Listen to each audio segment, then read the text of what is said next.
Hey everyone. Today we're going to be covering a different TCG. So normally I predominantly cover Flesh and Blood, dabbled a very small amount in Star Wars Unlimited, but there's a recent card game that I've recently checked out, and it's an indie TCG by the name of Elestrals. Basically the rundown I would give on this card game, from what I understand, is that it's a mix of old school Yu-Gi-Oh, but more with the aesthetics of like Pokemon. I have played neither Pokemon nor Yu-Gi-Oh. Both those games have interested me in the past, but the problem is because they're so old, there's just a really large like knowledge wall. It's like a pretty big barrier to entry that I'm not super interested in overcoming. So the fact that there's like a brand new game that's like trying to invoke a nostalgia time period for both of those games is really interesting to me because it gives me like ground floor accessibility into the game. So I, got my local LGS to carry the game, pulled like some kind of cool hits. For those of you who are into the game, you'll know at least like what this one is. So we're going to be jumping into a deck tech from a deck that I am interested in, something I'm currently building right now, and would probably play when my store eventually gets events, right? So I hope you enjoy the video today. Of course, I'm not the most knowledgeable person on this game, so if there's things that I'm misunderstanding or there's like a rules clarification that I need, feel free to let me know in the comments, but I hope you all enjoy the video today. I'm going to be gearing today's video more towards a newer player, maybe like myself, who is watching this and does not know the actual core mechanics of the game. But if you're interested in learning more, there's a really fantastic how to play guide that's done by the Elestrals channel, and I'll go ahead and I'll link that in the description below.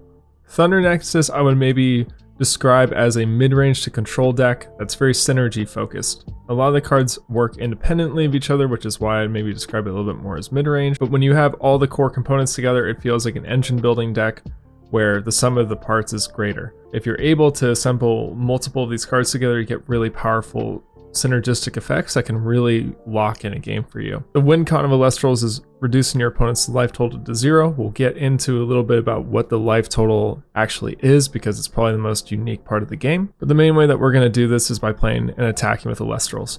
So these are our units, and when you cast them, you only get one normal cast per turn, so you can only play one of these per turn. You can't directly attack your opponent unless if their board is also clear. So if they have any Elestrals on the field, unless if you have a special effect, you have to attack and clear those first. We're looking to play pretty decently statted 1-drops that we can just always have on the field and secure tempo that also provide some really strong effects. So we have some tutor style cards like Elichick and Jolton. These help us get some of our engine pieces going. And then we also have a card like Astrabbit, which is really powerful and definitely a card you want in your opening hand. But the biggest thing is that if you're looking at these, you have the attack value on the left and the defense value on the right. This isn't something like other card games where one is an attack value and one is the health bar basically for it. The way that Elestrals works is that you either play something in attack or defense position. If it's in defense position, it can't attack anything, but it blocks damage for you. And they have different stat lines based on that. And so you compare the numbers based on what position they're in. Astrabbit is a really fantastic 1-drop in the defense position. You're probably playing this in defense position every single time, unless if you're in a niche circumstance where you want to attack with the 2 value instead. This is just a huge wall on turn 1 that just locks your opponent out for a little bit until they can find an answer for it, because a lot of things only attack for 4 in the early game. Another decent value card in our 1-drops is going to be Toxion. This just trades a little bit, but also with some of the bigger synergistic pieces, you can chip even more life total from your opponent. Currently, the most optimized way to play the game is to play as many 1-drops as possible that are strong, because this lets you continuously keep tempo and not overextend your board. It's just really efficient use of your action for the turn. And so we're going to be looking to do some control to basically keep ours on the field. And then we'll go into one of our engine pieces, so this is going to be Spark It. So for something like Spark It or Astrabbit and even Toxion, I'll just go ahead and break down a little bit of the core gameplay loop. So the way that you cast spells is you have a spirit deck. Your spirit deck is your life total, and it consists of a bunch of different colors, and you have to enchant from the spirit deck. So you remove and basically pay life and put it underneath the card when you cast it. So you get to have really refined mana bases basically, because you always get to pick which color you want. And so for something like Spark It, Astrabbit, and Toxion, they all care about when they receive Thunder Spirits, right? So when you cast them, you put a spirit underneath it when you summon it, so they receive and basically trigger the effect for something like Astrabbit or Toxion. But Sparkit has a unique ability which mentions Nexus, and Nexus is where you take, in Sparkit's case, up to 2 Thunder Spirits from something on your board that has them under it, and you can move them to something else. And whenever you trigger this effect, you get to basically Thoughtseize your opponent. You get to go look at their hand and discard a card from it. The wording on the card is a little bit weird. Basically, the way that this works is that it's not an ETB effect. It's just something that you can do once per turn on your turn. Now, templating could be a little bit better, but I'll basically break it down and say that this is an action you can do once a turn. So something really cool with this deck is that you will have some cards that can basically hold a bunch of Thunder Spirits. So Zeus is our Divine Rune. You play this in the back row. And when you play this, you can enchant 3 Thunder Spirits onto it. And it does have a once per turn effect where you can remove one of them and give an opponent's Celestial -3 power and -3 defense until the end of the turn. This is really powerful. Lets you do very nice board control. The really nice thing is that going back to something like Sparkit or Astrabit or Toxion, this just puts a bunch of spirits on the field immediately. And then you can pretty much freely use Sparkit's ability to shift spirits around, Nexus them, trigger Sparkit. But also if you were to Nexus, let's say up to 1 spirit, so let's say we choose 1, and you put 1 spirit underneath the Astrabit to trigger the Sparkit, you also re-trigger the Astrabit and get to look at the top 3 cards again. Or something like Toxion, you also get to trigger the Toxion. So you kind of see how these all are pretty good in isolation, but as you sort of assemble these all together, you can have a really powerful engine where you're just moving spirits around from Zeus with the Sparkit, and if you have 2 Sparkits, you can Nexus them back and trigger multiples in a single turn. And basically, if you get this online, you just rip all of your opponent's cards out and just generate a bunch of card advantage. But they're all individually good on their own, which is the strength of this deck. We have one more Elestral to talk about, and that's going to be Lavalith. This is from the newest set that's coming out right now and is partially released depending on where you are. This is going to be splashing a little bit into red, so we're going to run some red spirits in our mana base in our spirit deck so that we're able to play this. Basically, this is a really good tempo swing when you're behind, or you can intentionally let your opponent put you behind so that you meet the condition.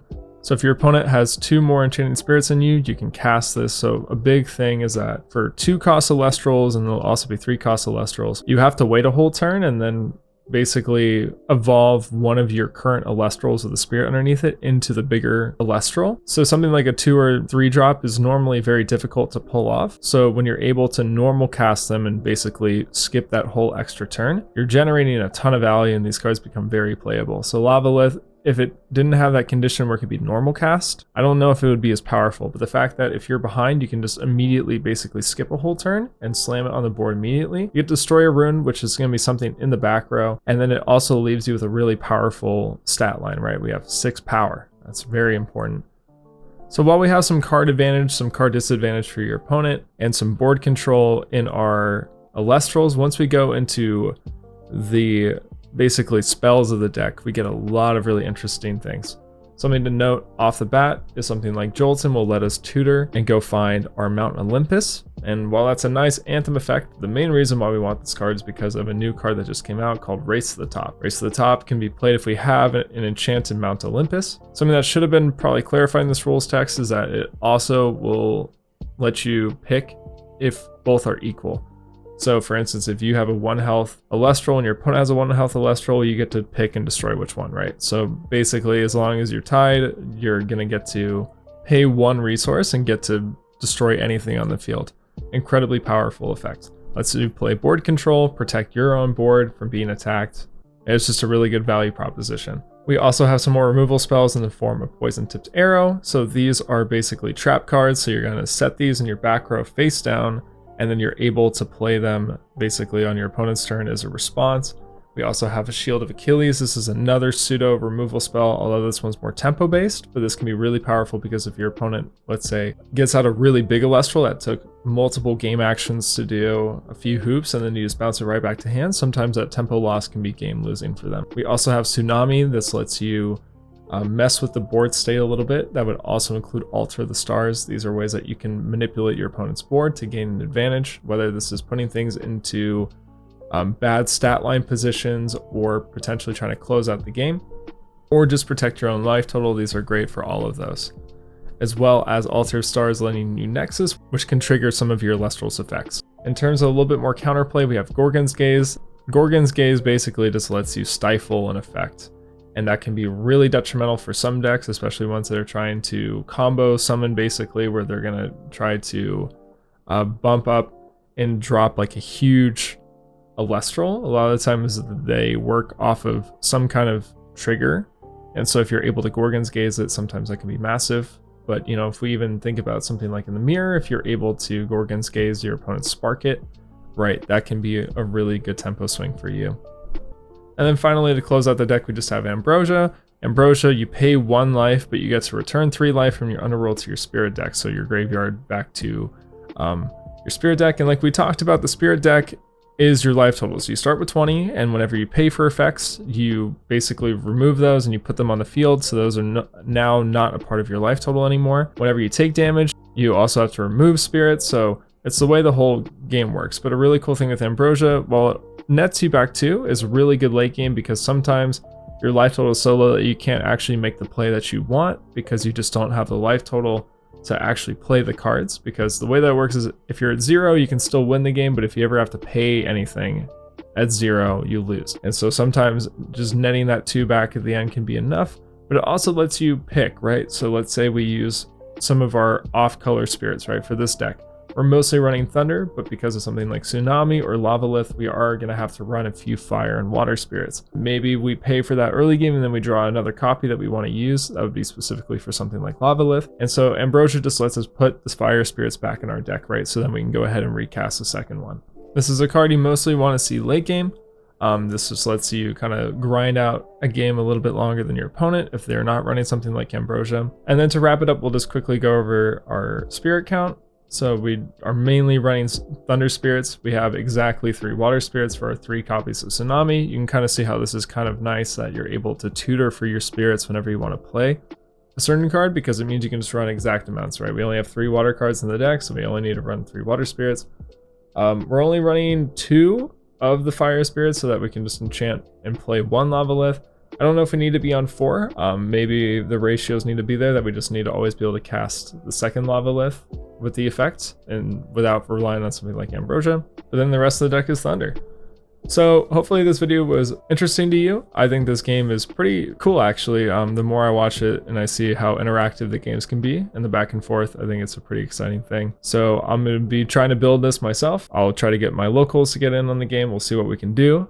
And if you want to try it out yourself, there's a few different ways to do it. There are webcam events in the global Elestrals Discord, but there are also app events as well. So they do have an app that you can use to play it, and it's completely free and you have access to all the cards. So it might be a cool way to at least start to mess with things. There's a deck builder, all that kind of stuff. But until next time, thank you for watching.